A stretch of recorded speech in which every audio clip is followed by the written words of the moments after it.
Welcome back, everyone. Great to have you here for our part 2 of the weekend Cabral House Calls, answering our community's questions each and every weekend now for 5 years straight. Looking forward every single weekend to seeing what our community has on their mind.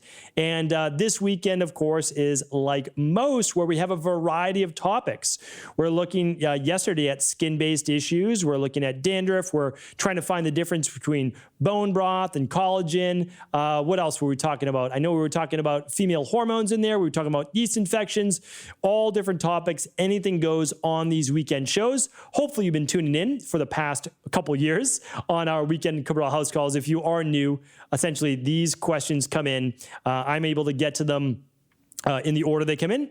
And typically it's about 5 to 6 weeks in the queue for your question to be answered. So today we are picking up with questions from October 28th, and that will obviously be about 5-6 weeks in the past. So you're able to ask your own questions, of course. I'm able to answer them, as I said, just as they come in.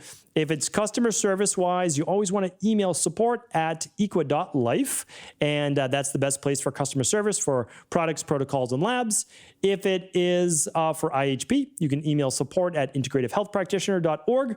And if it's about the health results accelerators, you can email support@stephencabral.com. So those are all the supports for all different protocols and how we're able to help people. And of course, even daily questions, you can get free answers right at cabralsupportgroup.com, which is our free Facebook support group. So we're just really dedicated to giving back as much as we can to helping people heal.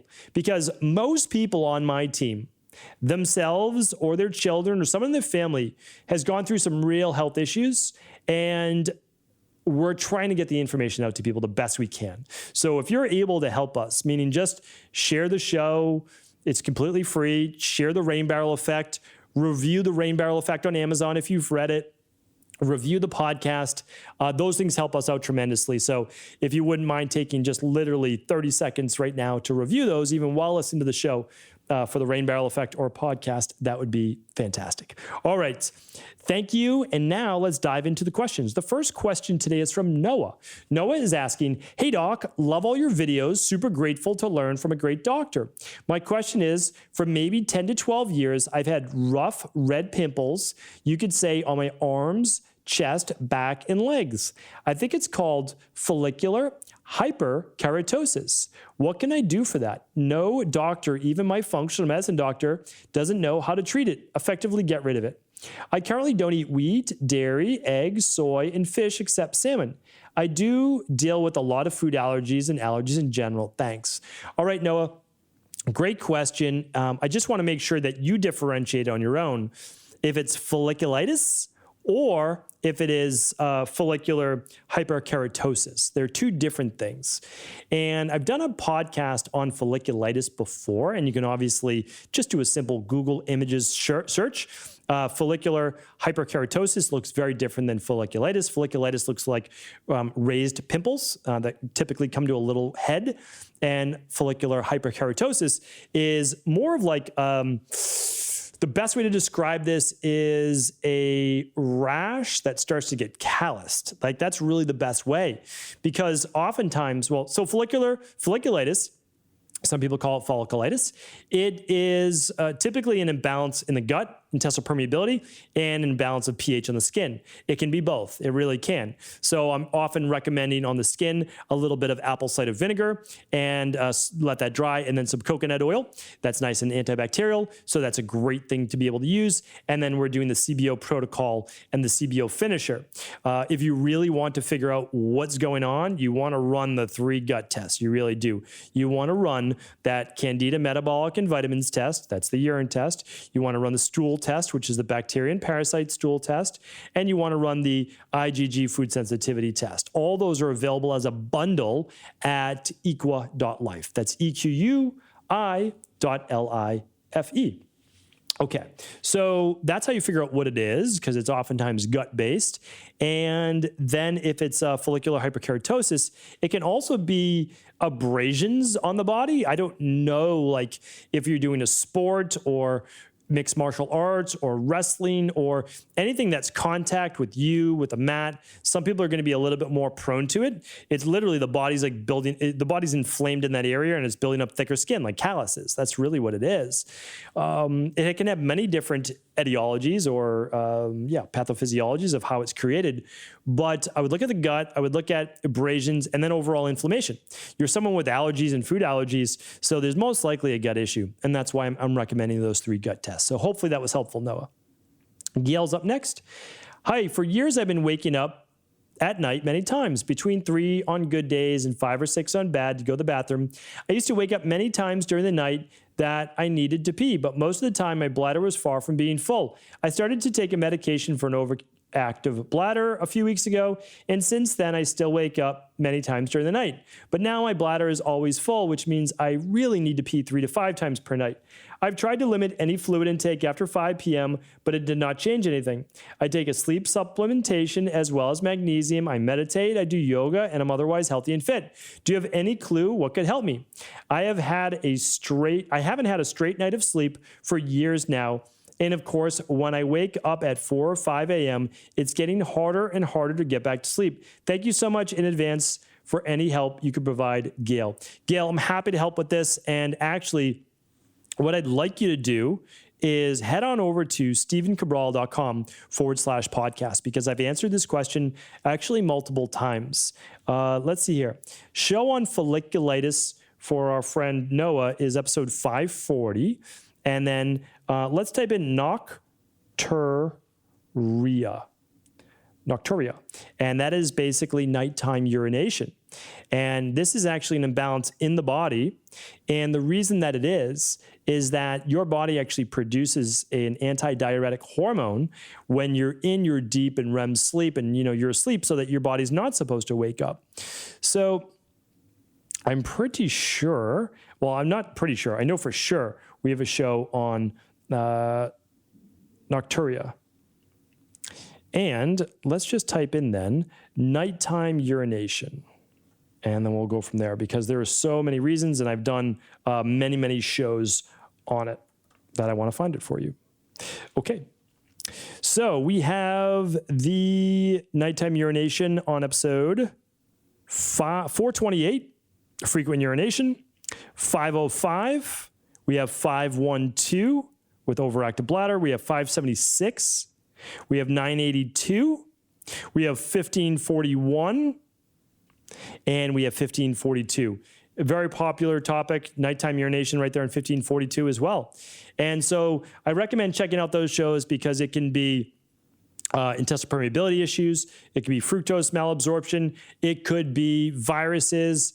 It could be herbs that your body's reacting to. Like, there is a multitude of things, and it could be high levels of cortisol and low levels of melatonin. So you're going to be able to figure it out.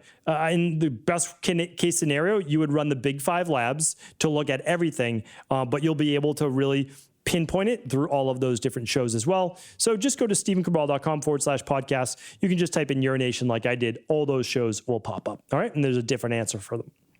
Paul is up next. Hi, Dr. Cabral. Thank you so much for giving us the opportunity to ask you questions. I was wondering if you consider dairy products from the animal buffalo as harmful as those from cow.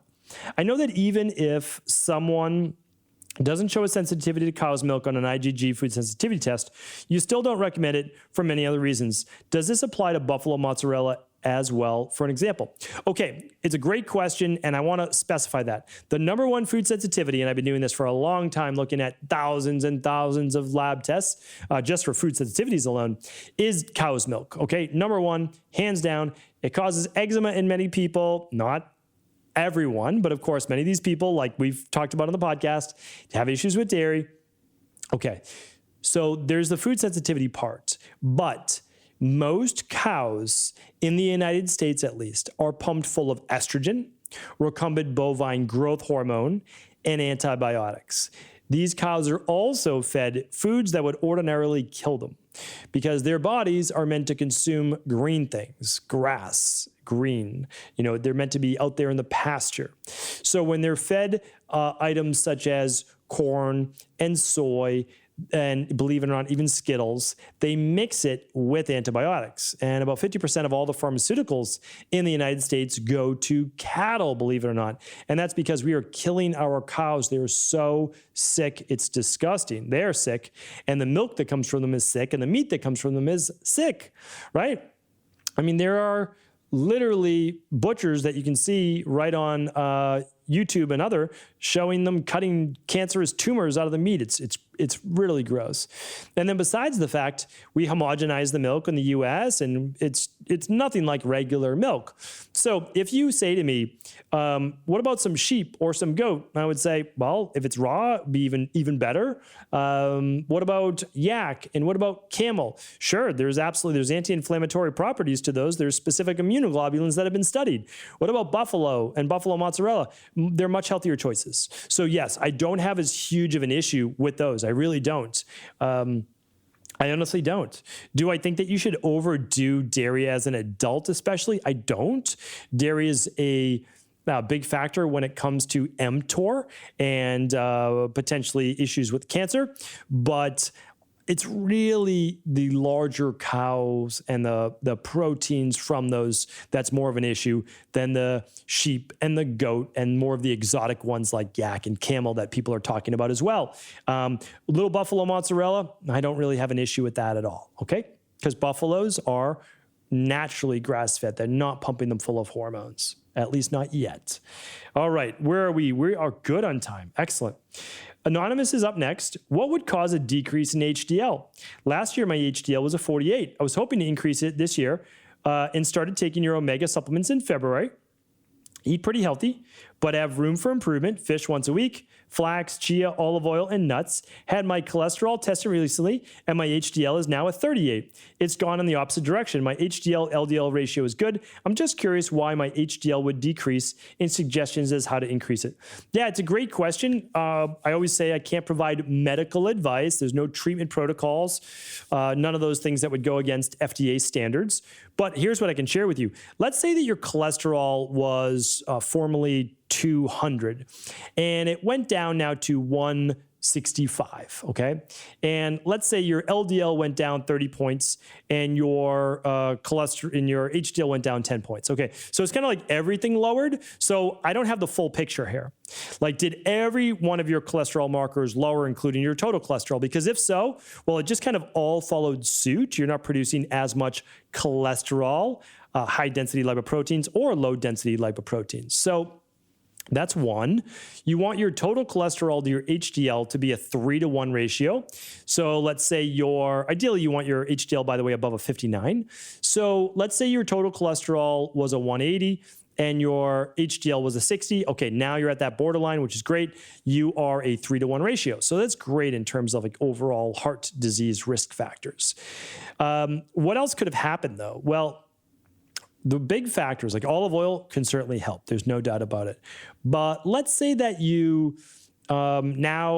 you have been exercising and it's starting to catch up with you, okay? Because exercise can help increase HDL as well.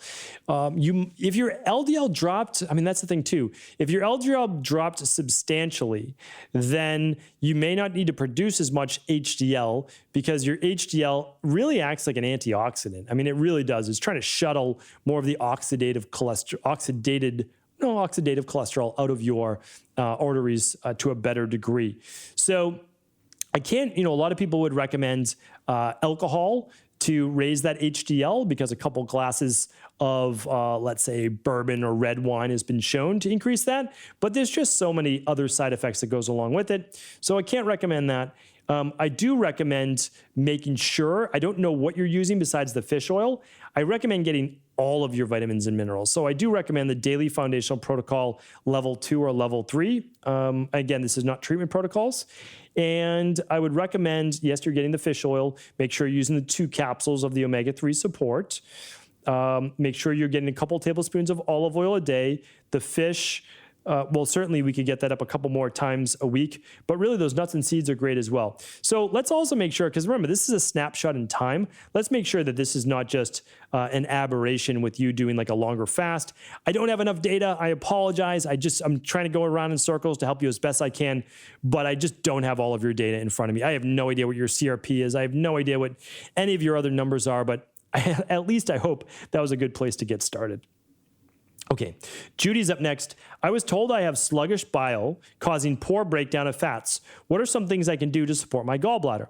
Judy, what I recommend is heading on over to stevencabral.com/podcasts, and I want you to type in liver cleanse. I'm going to find it for you right now. I don't usually look up podcasts, but I'm on a roll today with trying to look these up because I do want people to find their answers, but it helps if you just get like the whole gist of it, right? So it's called the Amazing Liver and Gallbladder Cleanse. And I did a synopsis of that book. It's an old Ayurvedic-based methodology, and I spelled cleanse wrong. Well, you do have to spell correctly, and apparently I am not in order to find it. There we go. All right, so let's find it for you here. The difference between a cleanse, detox, and fast. Nope, not Mimosa pudica. It was a while ago, so we're going to find it here. And hold with me just for a second, and I will find it. The Amazing Liver and Gallbladder Cleanse. It was way back in the day. We're going way back. We're in the 200s. There it is. Episode 206. Talk about way back in the day. That was the very first year. August 29th, 2016, it says. And I believe there should be a downloadable plan with that as well, but I do not have that as well. I wonder if I did this a second time. All right. Well, here's what I'm going to do. I am going to make sure that's the updated one, and I'm going to have my team give you the one-page cheat sheet on that Amazing Liver and Gallbladder Cleanse, okay? So what it does is it helps to soften the bile, and it allows for better flow. The easiest thing is that it's a simple diet plan to follow, and then it's really just a period of time from about 8 o'clock at night until about 12 o'clock the next day that you're trying to loosen up that bile and allow it to flow through your body. So that will be the most helpful for you. Check out episode 206. And then if there's an updated show, I'll link to that as well. But really what I'm going to do is I'm going to give you a really easy way to give you that one-page cheat sheet. But the book is also called The Amazing Liver and Gallbladder Cleanse. Andrea Moritz, I don't know if that's correct, but I think it was Andrea Moritz that wrote that. Okay, it's just off the top of my head. Let's get one more question today. Kirsty's up next. Hi, Stephen. I know you have spoken about the ill effects of consuming dairy products, but I was wondering what your view is on raw milk dairy. I don't consume milk myself, but I've been reading that it's a good source of enzymes such as lipase and also butyrate, which is necessary for rebuilding in the colon. I follow your protocols and love all your nutrition information, so thought I'd get your thoughts on this. So much thanks. Kirsty, thank you for writing in. I appreciate you. And what I want to share with you is this. Raw dairy is completely different from healthy cows than the sick cows and homogenized dairy of today. So when you homogenize milk, you basically shoot it through a tube that breaks down all the fats, emulsifies them, mixes it with the rest of the milk so that it all looks like milk to you, right? But raw milk settles because there's a difference between the cream, the thicker fat at the top, and the more watery substance, right? That's normal milk.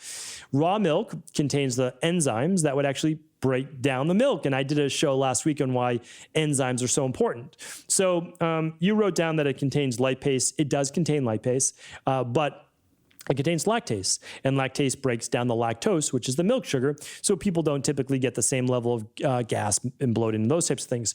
So, like, let's say you do a raw cow's cheese from a healthy grass-fed animal, then that's a different story. But, and this is a big caveat, you still want to run a food sensitivity test. Just because it's live and raw cow's milk does not mean that you may not have a sensitivity, because although it doesn't have the hormones and the estrogen and the recombinant bovine growth hormone that I said, or the antibiotics, it's still, you could still be reacting to the actual protein molecules. And when I say protein molecules, I mean the amino acid strands from the specific cow. Okay, so that's that. But you can check on that, right? The only way to know, include it in your diet as much as you would like to for about 6 weeks, and then run that IgG at-home food sensitivity test. And you might be totally fine. So there's that with that. And again, I always just have to say, raw milk from sheep and goat is going to be much better for you. Now, here's the caveat. You don't need dairy in your diet to be a healthy human being. A lot of people I work with, myself included, have essentially no dairy in their diet. And here's the reason why.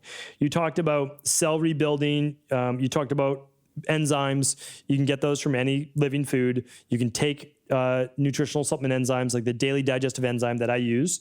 And butyrate. Well, butyrate's going to come from any prebiotic or anything fermentable or anything that would allow you to create those short-chain fatty acids.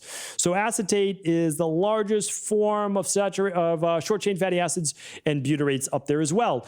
We run those actually when you run your, it's called the bacterial parasite stool test. It will actually look at your levels of acetate and butyrate and short-chain fatty acids. It's an amazing test, by the way. Great, great test for data. So what am I saying? Well, I mean, basically you can eat fruits and veggies and you can get plenty of short-chain fatty acids, legumes, beans, etc., and not have to get it from dairy. So it's totally your choice. Again, raw milk is very different than whatever else they're doing to those cows. Sheep and goat are better, small the animal. Again, I've talked about it before, but camel and yak milk, the more exotic ones, work too. And they do have anti-inflammatory immunoglobulin properties. So I'm never going to deny that. I'm always going to show you both sides of the equation. And then I'm going to let you say, listen, let me choose. This is what you want to do for your body. You believe that it's best for you. Good. And then for your kids too. And then run that food sensitivity test just to make sure you're not having specific immune reactions. So hopefully that was helpful. Thank you so much once again for tuning into the Cabral Concept, a daily podcast dedicated to your health. And of course, if this podcast was helpful, please do feel free to share it with anyone else you believe it could serve. And don't forget, every Monday, we go into our Mindset and Motivation Monday topic of the week.